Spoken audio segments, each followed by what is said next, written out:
Syytä onkin hiljalleen herätä. Pelataan kuitenkin alkulohko toista ottelua. Diego Forlán, hänkin ampuu ja kokeilee, loistava laukaus. Maalintekijänä Diego Forlán, katsokaa mikä kierre on pallossa. Ja Diego Forlán yllättää kaikki tällä laukauksella eikä vähiten Kunea. Etelä-Afrikan maalilla fantastinen laukaus, mikä kierre, mikä tarkkuus. Eikä Kune voi katsoa muuta kuin että sinnehän se uppoaa Etelä-Afrikan verkkoon. Uruguay johtaa ottelua 1-0. Loistava laukaus, jota kyllä kelpaa katsoa uudemman kerran vaikka 10 kertaa. Niin upea on tuo veto. Katsokaa Forlania. Ensin katsoo, että siellä on mahdollisuus ja paikka laukausta. Ja todellinen putoava lehti. Ja se vielä muuttaa itse asiassa suuntaa siinä Etelä-Afrikan pelaajasta, joten kyllä siinä epäonniakin on Bafana joukkueella. Yhtä kaikki, sinne se painuu Etelä-Afrikan maaliin ja Uruguay johtaa ottelua 1-0. Niin se vain on, että kyllä tuolta etäisyltä Forlanin kaltaisen ja tasoisen maalitykin kannattaa kokeilla. Diego, minkä teit? Teitpä maalin, 25. osuma Uruguayn maajoukkueessa Diego Forlanille ja Uruguay johtaa 1-0.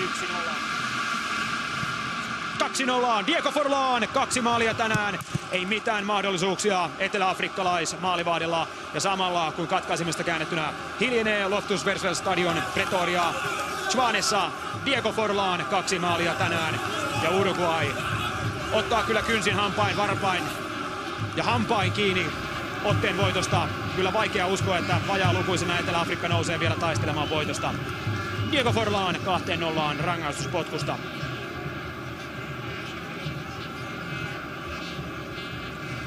Diego Forlán onnistui tekemään maali myös 2002 MM-kilpailuissa. Silloin 1 osuma, tänään 2.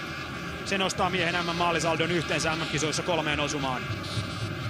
Loistava laukaus jälleen kerran. 31-vuotias maalintekijä.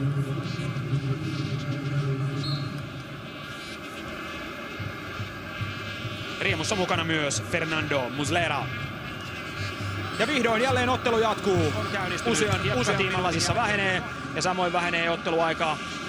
Forlanin erinomainen pallo eteenpäin Suarezille ja siinä on 3-0. Upea maali. Suarez nostaa ja Alvaro Pereira niittaa. 3-0 Uruguaylle. Olipa upea jälleen Diego Forlanin puolen vaihto. Toisella puolella odottaa Suarez. Tämä nostaa Alvaro Pereiralle ja 3-0 Uruguay niittaa lopullisen niitin. Etelä-Afrikan ilta, se on todella murheellinen. Toivottavasti kaikki sujuu rauhallisesti. Upea osuma kerta kaikkiaan. Sen arkkitehtinä Diego Forlán ja Luis Suarez. Alvaro Pereira saa kunnian viimeistellä lopulta tuon osuman. Tässä Suarez, 1 kosketus haltuun, toinen nosto yli. Alvaro Pereira kiittää. Se on Alvaro Pereiralle 3. osuma maajoukkueessa. 17 pelaamassaan ottelussa. Pelasi ensimmäisen kaudensa Porton riveissä. Ja näin sitten osuma.